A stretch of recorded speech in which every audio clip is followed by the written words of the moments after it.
അത് മോഹൻലാലിനോടൊപ്പം കഴിഞ്ഞ സ്ത്രീകളുടെ എണ്ണം 3000 പിന്നിട്ടു എന്നായിരുന്നു. അതിൻ്റെ പേരിൽ ഒരു ആഘോഷമുണ്ടായിരുന്നു എന്നും ഇത് കേട്ടിട്ടുണ്ടോ താങ്കൾ? അത് എനിക്ക് പക്ഷേ അത് ശരിയല്ല, അതിൽ കൂടുതലുണ്ടാകും എന്നാണ് ഞാൻ വിശ്വസിക്കുന്നത്. അങ്ങനെ കേരളത്തെ ഇളക്കി മറിച്ചുകൊണ്ടിരുന്ന ഒരു സംഭവത്തിന് താൽക്കാലികമായിട്ടൊരു തിരശീല വീണിരിക്കുന്നു. മോഹൻലാൽ രാജിവെച്ചിരിക്കുന്നു.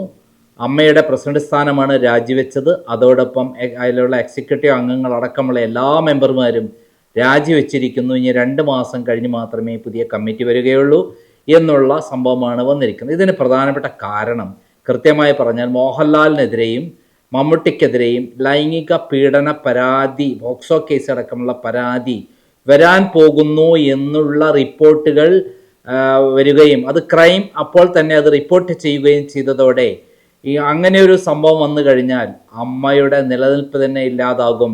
അതോടുകൂടി ആർക്കും നിയന്ത്രിക്കാനാകാത്ത അവസ്ഥ വരും.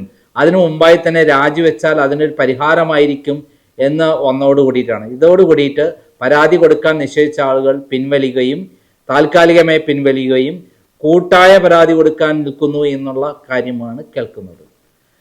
അങ്ങനെ നമ്മൾ 2 നടന്മാരെ മുൾമുനയിൽ നിർത്തി ഏതാനും നിമിഷങ്ങൾക്കുള്ളിൽ പിണറായി വിജയൻ തന്നെ ഈ കാര്യത്തിൽ ഇടപെട്ട് ശക്തമായ രൂപത്തിൽ നിങ്ങൾ രാജിവെക്കുന്നതാണ് നല്ലത്, അല്ലെങ്കിൽ കൈവിട്ടു പോകും, എല്ലാ തരത്തിലും കൈവിട്ടു പോയിരിക്കുന്നു, സംഭവം ജനങ്ങൾ ഏറ്റെടുത്തിരിക്കുന്നു, ജാതി മത രാഷ്ട്രീയ ഭേദമന്യേ ജനങ്ങൾ രംഗത്തേക്ക് ഇറങ്ങുന്നു, സ്ത്രീകൾ തന്നെ എല്ലാ സ്ഥലത്തും രംഗത്തിറങ്ങുന്നു, മുകേഷിന്റെ വീട്ടിലേക്ക് സ്ത്രീകൾ തന്നെ ചൂലെടുത്ത് ചാണകവുമായിട്ട് എത്തുന്നു എന്നുള്ള വിവരം വന്നിരിക്കുന്നു. അങ്ങനെ എല്ലാ തരത്തിലും ഇത്തരത്തിലുള്ള ഒരു നീക്കം വരുന്നു എന്നറിഞ്ഞതോടു കൂടിയിട്ടാണ് മോഹൻലാൽ ആയാലും മമ്മൂട്ടി ആയാലും വേണ്ടില്ല ചൂലെടുത്ത അമേദ്യത്തിൽ മുക്കിയ അടി കിട്ടാൻ സാധ്യതയുണ്ടെന്ന് അറിഞ്ഞതോടു കൂടിയിട്ടാണ് ഈ രാജി വന്നിരിക്കുന്നത്. ഞാൻ ഇത് പറഞ്ഞു വന്നത് ഇപ്പം ഉണ്ടായിട്ടുള്ള സംഭവ വികാസങ്ങളെ കുറിച്ച് പറഞ്ഞു എന്നുള്ളൂ. എന്നാൽ ഇതിൻ്റെ അകത്തൊരു പ്രധാനപ്പെട്ട ഇതിലെല്ലാം തന്നെ ലൈംഗിക പീഡന പരാതിയാണ്. ലൈംഗിക പീഡന പരാതി ഇല്ലാത്ത പൊതുവെ അതിൻ്റെ അകത്ത് ആരുമില്ലാത്ത അവസ്ഥ വന്നിരിക്കുന്നു. ഏതാനും ചിലർ, പൃഥ്വിരാജ്, ടോവിനോ, അങ്ങനെയുള്ള കുറച്ച് ആളുകൾ, ജഗദീഷ്, അതേപോലുള്ള കുറച്ച് ആളുകളല്ലാതെ ബാക്കി എല്ലാവരും, ആസഫ് അലിയും കുഞ്ചാക്കോ ബോബൻ, അങ്ങനെ കുറച്ച് ആളുകളല്ലാതെ ബാക്കി എല്ലാവരും ഇതിനകത്ത് പെട്ടിരിക്കുന്ന അമ്മയുടെ ആസ്ഥാനം തന്നെ ലൈംഗിക വ്യാപാര കേന്ദ്രമായി അല്ലെങ്കിൽ ആ ലൈംഗികത്തിനുള്ള കേന്ദ്രമായി മാറി എന്നുള്ളതാണ് സത്യം. അങ്ങനെ ഒരു അവസ്ഥയിൽ പിന്നെ അവിടെ നിൽക്കുന്നത് അത്ര സുഖകരമല്ല എന്ന് അറിഞ്ഞുകൊണ്ടാണ് അവസാനം രാജിവെച്ച് ഒഴിയേണ്ട അവസ്ഥ വന്നത്. ഈ അവസരത്തിൽ നമ്മൾ മോഹൻലാലിനെ പറ്റിയിട്ടുള്ള ഒരു ടോക്കാണ് ഞാൻ ഉദ്ദേശിക്കുന്നത്. മോഹൻലാലിൻ്റെ ടോക്ക് എന്ന് പറഞ്ഞാൽ ഞാൻ മുമ്പ് പബ്ലിഷ് ചെയ്ത 1998 പബ്ലിഷ് ചെയ്യുന്ന സമയത്ത് ഏകദേശം 3000-ഓളം നടികളുമായിട്ട്, എക്സ്ട്രാ നടികളും അല്ലാതെ നടികളും അല്ലാതെ പുറമെയുള്ള ആളുകളുമായിട്ട് സെക്ഷലി ബന്ധപ്പെട്ടു എന്നുള്ള വാർത്ത വന്നൊരു കാലഘട്ടത്തിൽ അന്ന് വനിതാ മാഗസിനിൽ ഒരു ചോദ്യം ചോദിച്ചു മോഹൻലാലിനോട്, താങ്കളെക്കുറിച്ച് ഇങ്ങനെ സെക്സ് പരമായിട്ട് താങ്കൾ പലരെയും പെൺകുട്ടികളുടെ കിടപ്പറ പങ്കിടുന്നു, അത് 3000-ഓളം എത്തി എന്ന് പറയുന്നു എന്നുള്ള ഒരു സംഭവം വരുമ്പോൾ നിങ്ങൾക്ക് എന്താണ് പറയാനുള്ളത്? അദ്ദേഹം പറഞ്ഞു, എനിക്ക് സ്ത്രീകളിൽ താല്പര്യമാണ്, അത് മറച്ചു വെക്കേണ്ട ആവശ്യമില്ല എന്ന് വളരെ രസകരമായിട്ട് അദ്ദേഹത്തിന് മറുപടി പറഞ്ഞു കഴിഞ്ഞു. ഇതിനെ ആസ്പദമാക്കി രാജശേഖരൻ നായർ എന്ന് പറയുന്ന പത്രപ്രവർത്തകൻ, സ്റ്റാർഡസ്റ്റിൻ്റെ പത്രപ്രവർത്തകനായിരുന്നു, അദ്ദേഹം ഒരു ചോദ്യം ചോദിച്ചു. നിങ്ങൾ ഇത്രയും സ്ത്രീകളുമായിട്ട് ബന്ധപ്പെട്ടെന്നൊക്കെയാണല്ലോ ആരോപണങ്ങളുള്ളത്, ആരോപണങ്ങളുള്ള സത്യാവസ്ഥയാണല്ലോ, നിങ്ങൾക്ക് എന്താണ് പറയാനുള്ളത്? നിങ്ങൾക്ക് എയ്ഡ്സ് ഉണ്ടെന്നും പറയുന്നല്ലോ എന്ന് പറഞ്ഞപ്പോൾ അദ്ദേഹം പറഞ്ഞു, എനിക്ക് സ്ത്രീകളിൽ താല്പര്യമാണ്, ഉള്ള സത്യം പറയാലോ, അതിൽ യാതൊരു മറച്ചു വെക്കേണ്ട ആവശ്യമില്ല. ഫിലോസഫിക്കലായി അദ്ദേഹം മറ്റൊരു കാര്യം കൂടെ പറഞ്ഞു, എനിക്ക് എയ്ഡ്സ് ഉണ്ടെന്ന് ഇല്ല എന്ന് പറയാൻ എനിക്ക് പറയാൻ പറ്റില്ല, കാരണം ഉണ്ടായിരിക്കാം. സാധാരണ അത് മമ്മൂട്ടിയോടാണ് ചോദിച്ചെങ്കിൽ അപ്പോൾ അദ്ദേഹം ചാടി എഴുന്നിട്ട് 2 പൊട്ടിച്ചൊടുക്കുകയും തിരിച്ചടിയും നടന്നേനെ. രാജശേഖരനാണെങ്കിൽ അതിലങ്ങോട്ട് അടിക്കും, ഒരു മടിയില്ലാതെ, ഏത് കൊലക്കൊമ്പനാണെങ്കിൽ രാജശേഖരനെ അടിക്കും, അത് വലിയ കലാപത്തിനായത്. പക്ഷെ മോഹൻലാൽ എന്ന് പറയുന്ന സരള ഹൃദയനായ, ഹൃദ്യമായി സംസാരിക്കുന്ന, ഒരു കാര്യത്തിലും ടെൻഷനില്ലാത്ത അങ്ങനെയുള്ള മോഹൻലാലിനെ സംബന്ധിച്ചിടത്തോളം അദ്ദേഹം അങ്ങനെ തന്നെ മറുപടി പറഞ്ഞു.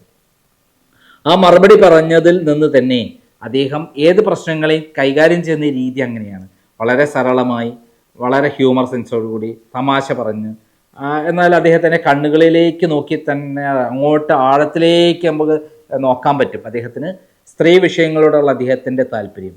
അങ്ങനെയുള്ള മോഹൻലാൽ പിന്നീട് ഒരിക്കൽ ജോണി ലൂക്കോസ് ഒരു ഇൻ്റർവ്യൂവിൽ ചോദിച്ചു. അദ്ദേഹത്തോട് ചോദിച്ചപ്പോൾ അദ്ദേഹം മറുപടി പറഞ്ഞു. ഒന്ന് കേൾക്കണ്ടേ? കേട്ടോളൂ. അത് മോഹൻലാലിനോടൊപ്പം കഴിഞ്ഞ സ്ത്രീകളുടെ എണ്ണം 3000 പിന്നിട്ടു എന്നായിരുന്നു. അതെ, അതിൻ്റെ പേരിലൊരു ആഘോഷമുണ്ടായിരുന്നു എന്നും. ഇത് കേട്ടിട്ടുണ്ടോ താങ്കൾ? അത് എനിക്ക് പക്ഷേ അത് ശരിയല്ല, അതിൽ കൂടുതലുണ്ടാകും എന്നാണ് ഞാൻ വിശ്വസിക്കുന്നത്. അദ്ദേഹം ചോദിച്ചത് എന്താണ് കേട്ടല്ലോ? അതായത് താങ്കൾ 3000 പേരുമായിട്ടുള്ള ബന്ധം ആഘോഷിച്ചു, അതായത് സിംഗപ്പൂരിൽ പോയി ആഘോഷിച്ചു എന്നാണ് പറഞ്ഞത്. എന്നാൽ അദ്ദേഹം പറഞ്ഞത് അതൊന്നുമല്ല എന്നാണ് പറഞ്ഞത്. അതായത് ഇപ്പോൾ 10,000-ഓളം എത്തി നിൽക്കാൻ പോണു എന്നുള്ള ഒരു മറുപടിയാണ്. അദ്ദേഹത്തിൻ്റെ ലക്ഷ്യം 10,000 എന്നുള്ളതാണ്. ഈ 10,000 എത്താൻ പോകുന്ന ഒരു സന്ദർഭത്തിലാണ് ഇപ്പോൾ വലിയ ഒരു കോലാഹലം ഉണ്ടായിരിക്കുന്നത്. കോലാഹലം എന്ന് പറഞ്ഞാൽ ചെറിയ കോലാഹലമല്ല, നമുക്കറിയാം. കോലാഹലമല്ല, കേരളം മുഴുവൻ ഇളകി മറിഞ്ഞുകൊണ്ടുള്ള സ്ത്രീപീഡന പരാതികളുടെ ഇതായി കഴിഞ്ഞു. അമ്മ എന്ന് പറയുന്ന സംഘടന തന്നെ, അവിടെ ഓഫീസ് തന്നെ അവിടെ പറയുന്നത്, ഞങ്ങൾക്ക് മുകേഷ് പറഞ്ഞു എന്ന് പറയുന്നത്, ഞങ്ങൾക്ക് 4 പേർക്ക് തരാതെ, അതായത് ഞങ്ങൾക്ക് കിടന്നു തരാതെ നിങ്ങൾക്ക് മെമ്പർഷിപ്പ് തരികയോ എന്ന് പറഞ്ഞാൽ എങ്ങനെയാണ്?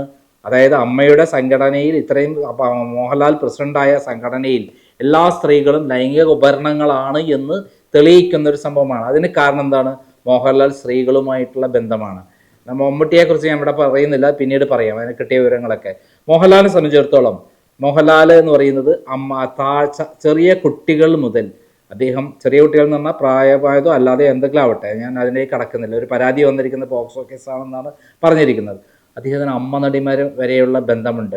ലക്ഷ്മി, ഇദ്ദേഹം ആദ്യം സിനിമയിൽ തിരനോട്ടം എന്നുള്ള സിനിമയിലാണ് ആദ്യമായി അഭിനയിക്കുന്നത്. അതിനുശേഷം മഞ്ഞിൽ വിരിഞ്ഞ പൂക്കൾ, ഫാസിലിൻ്റെ മഞ്ഞിൽ വിരിഞ്ഞ പൂക്കൾ, അപ്പച്ചൻ്റെ മഞ്ഞിൽ വിരിഞ്ഞ പൂക്കളിലൂടെയാണ്, ഒരു വില്ലൻ വേഷത്തിലൂടെയാണ് മോഹൻലാൽ രംഗത്ത് വരുന്നത്. പിന്നെ ചിത്രം എന്നുള്ള സിനിമയിലൂടെയാണ് അദ്ദേഹം ഹിറ്റായി മാറുന്നത്. പിന്നെ അങ്ങോട്ടുള്ള ഘോഷയാത്രയാണ്. അദ്ദേഹം തിരിഞ്ഞു നോക്കാൻ പറ്റാത്ത വിധത്തിൽ 500-ഓളം സിനിമകളിലാണ് അദ്ദേഹം അഭിനയിച്ചു.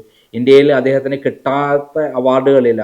ഭാരത് അവാർഡ് കിട്ടി, കേരള ഗവൺമെൻറ് അവാർഡ് കിട്ടി, എല്ലാ മേഖലകളിലുള്ള സംഘടനകളുടെയും എല്ലാ മേഖലകളിലുള്ള ചാനലുകളുടെയും എല്ലാ മേഖലകളിൽ നിന്നുള്ള അവാർഡുകളുടെയും ഒഴുക്കായിരുന്നു, അംഗീകാരമായിരുന്നു. അദ്ദേഹത്തിന് കിട്ടാത്ത അവാർഡുകളുണ്ടോ? അഭിനയത്തിൻ്റെ കാര്യത്തിൽ നമ്മൾക്ക് മോഹൻലാലിനോട് ഇത്ര താല്പര്യം, വല്ലാത്ത താല്പര്യമാണ്. അദ്ദേഹം ഒരു ലെജൻഡായി വളർന്നതിന് കാരണം അദ്ദേഹത്തിൻ്റെ അഭിനയമാണ്. ഓരോ ഘട്ടത്തിൽ അദ്ദേഹം വളർന്ന് പോവുകയാണ്. വയസ്സ് കൂടുന്തോറും ചെറുപ്പം വെക്കുന്ന രൂപത്തിലായിരുന്നു അദ്ദേഹത്തിൻ്റെ പ്രവർത്തനം. ചെറുപ്പം വെക്കുമ്പോഴും അദ്ദേഹം വൃദ്ധനായിട്ടും അഭിനയിച്ചിട്ടുണ്ട്, അതേപോലെ ചെറുപ്പക്കാരനായിട്ട് അഭിനയിച്ചിട്ടുണ്ട്, ഒരേപോലെ അഭിനയം നടത്തിയിട്ടുണ്ട്. ഇതൊക്കെ തന്നെ പെൺകുട്ടികളിൽ വല്ലാത്ത ഫാൻറ്റസി സൃഷ്ടിച്ചു എന്നുള്ളതാണ്. ഫാൻറ്റസി സൃഷ്ടിക്കുകയും അദ്ദേഹത്തെ തേടി സിനിമയ്ക്കകത്തു നിന്നും പുറത്തു നിന്നും ഒരു ദിവസമെങ്കിലും അദ്ദേഹത്തോടൊപ്പം കഴിയാൻ ബുക്ക് ചെയ്യുന്ന ആളുകളാണ് ഉണ്ടായിട്ടുള്ളതെന്നാണ് അദ്ദേഹം തന്നെ പലരോടും പറഞ്ഞിട്ടുള്ളത്. അദ്ദേഹത്തിൻ്റെ പ്രത്യേകത, ഒരു സ്ത്രീയുമായി അദ്ദേഹം ബന്ധപ്പെട്ട് കഴിഞ്ഞാൽ അതിൻ്റെ രസകരമായ കാര്യങ്ങൾ അദ്ദേഹം സെറ്റിൽ എല്ലാവരോടും വിളിച്ചു പറയും. മമ്മൂട്ടിക്ക് അങ്ങനെ ഒരു സംഭവമില്ല. അദ്ദേഹം രസകരമായി എങ്ങനെയാണ് പെൺകുട്ടിയെ കീഴടക്കിയത്, എങ്ങനെയാണ് ആ പെൺകുട്ടി പോയത് എന്ന് അടക്കം പറയും. പല സ്ത്രീകളും ഫാൻറ്റസി പൂർത്തീകരിക്കാൻ വേണ്ടി മോഹൻലാലിനെ തേടി വരും. ആ പൂർത്തീകരിക്കും, ഒരു ദിവസം എനിക്ക് വിട്ടു തരണം മോഹൻലാൽ എന്ന് പറഞ്ഞിട്ട് കാല് പിടിച്ച് സ്ത്രീകളെക്കുറിച്ച് മോഹൻലാൽ പലരോടും പറഞ്ഞിട്ടുണ്ട്. മോഹൻലാൽ തിരിച്ചും പലരുടെയും കാല് പിടിച്ചിട്ടുണ്ട്. കാരണം ചില സ്ത്രീകളോട് മോഹൻലാൽ കാണുമ്പോൾ വല്ലാതെ ഇഷ്ടം തോന്നുകയും അവരോട് വല്ലാതെ കെഞ്ചിയിരുന്നു, കരഞ്ഞിരുന്നു എന്നുള്ള കാര്യം കൂടെ പുറത്തു വന്നിട്ട് അദ്ദേഹം ലക്ഷ്മി എന്ന് പറയുന്ന, നമുക്കറിയാം, ചട്ടക്കാരി എന്നുള്ള സിനിമയിലൂടെയൊക്കെ ഐശ്വര്യയുടെ അമ്മയായ ലക്ഷ്മി മോഹൻലാൽ ചെറുപ്പക്കാരനായ മോഹൻലാലിനെ കാണുകയും ഇഷ്ടപ്പെടുകയും അവിടെ ലക്ഷ്മി അവരെ വിളിച്ചു വരുത്തുകയും ലക്ഷ്മിയോടൊപ്പം കഴിഞ്ഞ നാളുകൾ മോഹൻലാലിന് വല്ലാത്ത അനുഭവങ്ങളാണ് ഉണ്ടാക്കിയിരുന്നത്. പിന്നെ പത്മരാജനെ പോലെ, ഭരതനെ പോലെ അങ്ങനെയുള്ള സിനിമകളിലെല്ലാം അഭിനയിക്കുമ്പോൾ ഇവരെല്ലാവരും തന്നെ സ്ത്രീകളെ സ്ഥിരമായിട്ട് ഉപയോഗിക്കുന്ന ആളുകളായിരുന്നു. പത്മരാജനും അതേപോലെ ഭരതനുമൊക്കെ ഒരു തരത്തിലെങ്കിൽ മറ്റൊരു തരത്തിൽ സ്ത്രീകളെ എല്ലാ തരത്തിലും ചൂഷണം ചെയ്യുകയോ അവരെല്ലാം അഡിക്റ്റ് ആയിരുന്നു. ഭരതനെ പറ്റി കേട്ടിട്ടുണ്ട്. അദ്ദേഹം ഈ പറയുന്ന നടികളുടെ അടിവസ്ത്രമടക്കം, കഴുകാത്ത അടിവസ്ത്രമടക്കം വാങ്ങി അതിൽ ആനന്ദം കണ്ടെത്തുന്ന ആളായിരുന്നു. മാത്രമല്ല, നടികൾ അദ്ദേഹത്തിന് മൂത്രമൊഴിക്കുമ്പോൾ അദ്ദേഹം ആനന്ദം കണ്ടെത്തിയിരുന്നു എന്നാണ് പറയുന്നത്. ഇത്തരത്തിലുള്ള ആളുകളുമായിട്ടുള്ള സഹവാസമെല്ലാം അദ്ദേഹത്തിനെ സെക്സിലേക്ക് വല്ലാതെ രതി വൈകൃതങ്ങളിലേക്ക് നയിച്ചു. ഒരു ഒരു പെണ്ണിനെ കെട്ടിക്കഴിഞ്ഞാൽ അത് എങ്ങനെ ഉപയോഗിച്ച് അവരെ ഫുൾ സാറ്റിസ്ഫൈ ചെയ്യാമെന്ന് കൃത്യമായി അറിയുന്ന ഒരാളായിരുന്നു മോഹൻലാൽ എന്നാണ് പലരും പറയുന്നത്. ഇതെല്ലാം ഞാൻ നേരിട്ട് കണ്ടിട്ടുള്ള കാര്യങ്ങളല്ല, ഓരോരുത്തരും പറഞ്ഞിട്ടുള്ളതും അദ്ദേഹം തന്നെ അഡ്മിറ്റ് ചെയ്തിട്ടുള്ള കാര്യങ്ങളാണ്.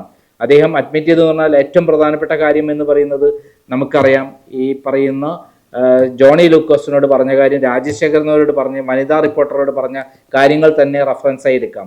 അങ്ങനെ യാത്ര വന്നു. കവിയൂർ പെന്നമ്മയ്ക്ക് മോഹൻലാലിന് ഇഷ്ടപ്പെട്ട ആളുകളായിരുന്നു. കവിയൂർ പെന്നമ്മ അവർ തമ്മിൽ ഒരു 10-15 വയസ്സിന്റെ വ്യത്യാസമാണുള്ളത്. പക്ഷെ ആ ഒരു 1980 കാലം മുതൽ ഇങ്ങോട്ട് എടുത്ത് നോക്കി നോക്കൂ.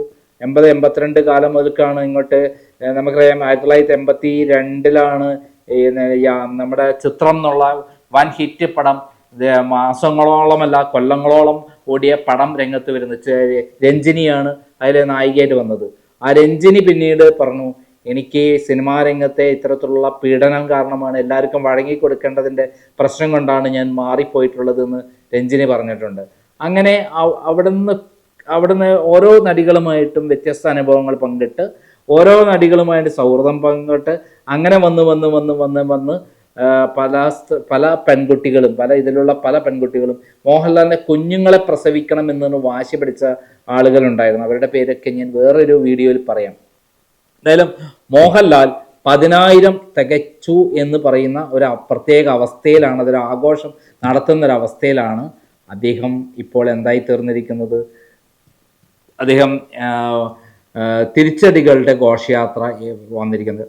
സമൂഹം മുഴുവൻ ഇവർ പെൺവാണിപ്പക്കാരാണെന്നും പെണ്ണുപിടിയന്മാരാണെന്നും എല്ലാ നടികളെയും കിടപ്പറ പങ്കിടുന്ന ആൾക്കാരാണെന്നും അങ്ങനെയാണ് സിനിമാ രംഗം പോകുന്നതെന്നും കൃത്യമായി എസ്റ്റാബ്ലിഷ് ചെയ്യുന്ന തരത്തിലുള്ള വെടിക്കെട്ടുകളാണ് ഈ കഴിഞ്ഞ ഒരാഴ്ചയായിട്ട് കേരളത്തിൽ നടന്നത്.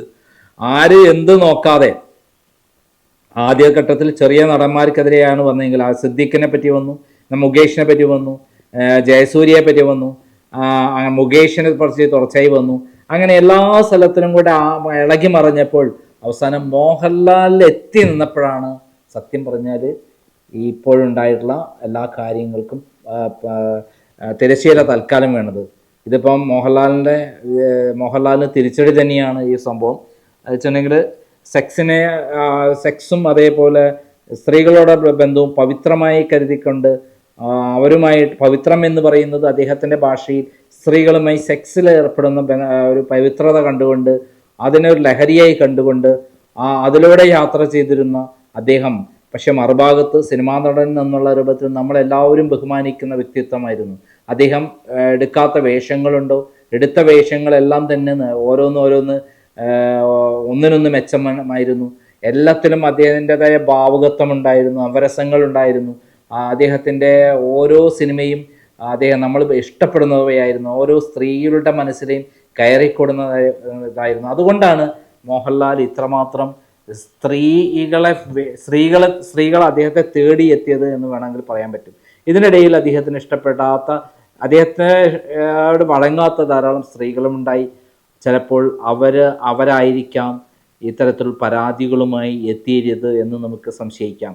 ആ പരാതികൾ വന്നിരുന്നെങ്കിൽ നമുക്ക് തന്നെ നാണക്കേടായിരുന്നു. ഇപ്പോൾ എന്തായാലും 10,000 തികച്ച, 10,000 പേരെ ഷെയർ ചെയ്ത, 10,000 പേരെ പങ്കിട്ട, എന്നിട്ടും സ്ത്രീകളോട് ആസക്തി മാറിയിട്ടില്ലാത്ത ഒരു പ്രത്യേക ജന്മമായി മോഹൻലാലിനെ നമുക്ക് കാണാൻ പറ്റും. അദ്ദേഹത്തിൻ്റെ കുട്ടികളെ വേണം എന്ന് പറഞ്ഞുകൊണ്ട് അദ്ദേഹം ഗർഭിണിയായ ശേഷം ഗർഭചിത്രം നടത്താൻ സമ്മതിക്കാത്ത ചില നടികളൊക്കെ ഉണ്ട്. ആ കാര്യവും നമുക്ക് പരാമർശിക്കാം. അടുത്ത എപ്പിസോഡിൽ അതിനെക്കുറിച്ച് പറയാം. എന്തായാലും നമുക്ക് കാത്തിരിക്കാം. നന്ദി, നമസ്കാരം.